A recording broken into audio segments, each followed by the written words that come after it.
Sop daging super simple, bisa buat buka puasa ataupun buat sahur. Ini aku bikinnya pakai bumbu dasar putih yang udah aku masak kemarin ya. Pertama aku potong dulu dagingnya sesuai selera kalian aja. Aku pakai pisau dari Idealife, dia tajam banget dan gak akan terkelupas walaupun diasah.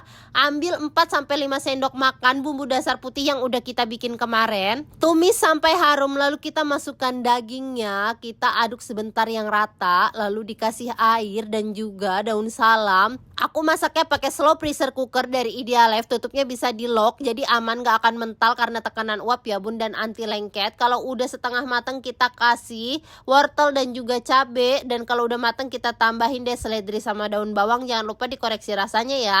Ini enak banget, seger, cocok banget nih buat buka puasa ataupun buat menu sahur.